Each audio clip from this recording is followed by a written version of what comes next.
నిఘా TV news కు స్వాగతం. ముందుగా హెడ్లైన్స్.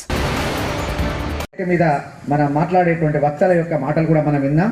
ముందుగా సభాధ్యక్షులు మాట్లాడాలి కాబట్టి ఈ కార్యక్రమానికి సభాధ్యక్షత వహిస్తున్నటువంటి న్యాయవాది, లీగల్ అడ్వైజర్, కరీంనగర్ టౌన్ ఈ రోజు వేదికను అలంకరించిన మన సుడా చైర్మన్, పూర్వ పరిచయం అక్కర్లేని వ్యక్తి నరేందర్ రెడ్డి గారు, తర్వాత ట్రేడర్స్ అసోసియేషన్ అధ్యక్షులు పెద్ది లక్ష్మీనారాయణ గారు, కార్యదర్శి సమద్ నవాబ్ గారు, అలాగే రైస్ మిల్లర్స్ అసోసియేషన్ అధ్యక్షులు నరసింహరావు గారు, కార్యదర్శి కర్ణాకర్ గారు మరియు ఇతర పెద్దలు, ఈరోజు ప్రమాణ స్వీకారం చేయబోయే మన కరీంనగర్ లారీ అసోసియేషన్ కార్యవర్గ సభ్యులందరికీ నా శుభాభినందనలు.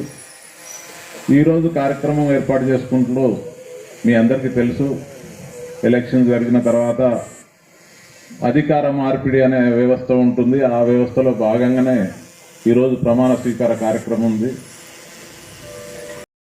అనేక రకాలుగా లారీ అసోసియేషన్ సహాయ సహకారాలు అందించాయి. ఈరోజు కూడా మళ్ళీ ఈ తెలంగాణ ప్రజాపాలన ప్రభుత్వం మీ అందరితో ఎన్నికైన తర్వాత మీ ఆశీర్వచనం మేరకు తప్పకుండా భవిష్యత్తులో మీ ఆకాంక్షలకు అనుగుణంగా పనిచేస్తామనే మాట మనం చేస్తా ఉన్నా. ఇప్పుడే మిత్రులు చెప్పినట్టుగా డ్రైవింగ్ స్కూల్ సంబంధించి ఏర్పాటు చేసే అంశం కానీ ఈరోజు రాష్ట్ర వ్యాప్తంగా, దేశవ్యాప్తంగా అనేకమైనటువంటి మార్పులు చేర్పులు జరుగుతూ ఉన్నాయి. మొన్న Delhi all India transport ministers conference అయినట్టు అక్కడ ఢిల్లీలో ఆటోమేటిక్ టెస్టింగ్ డ్రైవింగ్ సెషన్స్ చూసినాం. భవిష్యత్తులో డ్రైవింగ్ లైసెన్సులు పొందాలన్నా లేదా పొల్యూషన్ టెస్ట్ జరగాలన్నా అంతా కంప్యూటరైజేషన్ కాబోతా ఉంది. దీనికి కారణం రాష్ట్రంలో రవాణా పరంగా ఎవరికి ప్రాణ నష్టం జరగద్దని ఇప్పుడు రోడ్డు సేఫ్టీకి సంబంధించిన మాసోత్సవాలు జరుపుకుంటా ఉన్నాం. రవాణా శాఖ ద్వారా ఈ సమాజంలో మనం పొల్యూషన్ కు కారణం కావద్దు, వాహనాల ద్వారా వచ్చే పొల్యూషన్ తోటి ఈరోజు ఢిల్లీ చూస్తా ఉన్నాం.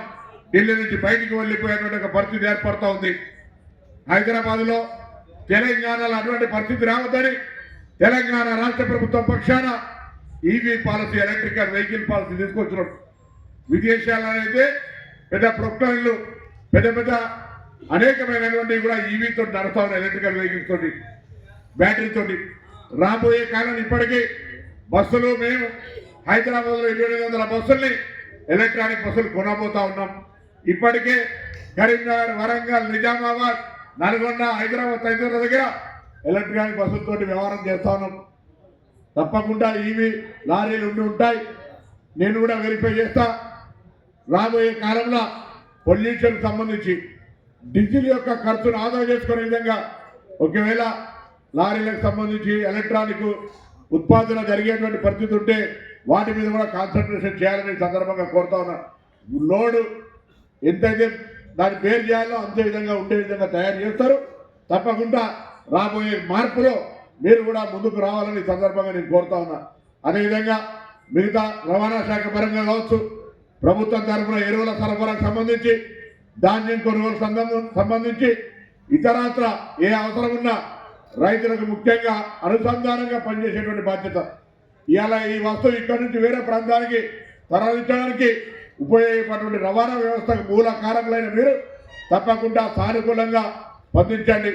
మీకు సంబంధించిన కొన్ని అంశాలు చెప్పినారు. ఇన్సూరెన్స్ మరి అఖండమైనటువంటి ఎంప్లాయ్మెంట్ డిపార్ట్మెంట్ ద్వారా ఉంది, కానీ ఎప్పుడైంది ఏమి అనేది లేదు. పర్వాలేదు, దానికి సంబంధించి నేను బాధ్యతగా ప్రభుత్వ పెద్దలతో మాట్లాడి మీకు బెనిఫిట్గా న్యాయంగా చేసే ప్రయత్నం చేస్తాం. అంతేకాదు ఇంకా ఏదైనా సంక్షేమ కార్యక్రమం గతం కంటే ఇప్పుడు, ఆనాడు గతంలో మేము అధికారంలో ఉన్నప్పుడు ఉమ్మడి ఆంధ్రప్రదేశ్, దాని తర్వాత తెలంగాణ రాష్ట్రం 10 ఏళ్ళైంది. ఏం జరిగిందో జరగలేదు, చర్చ అవసరంలే. ఇప్పుడు మీతో ఎన్నిక కాబట్టి ప్రజాప్రభుత్వం ఉంది.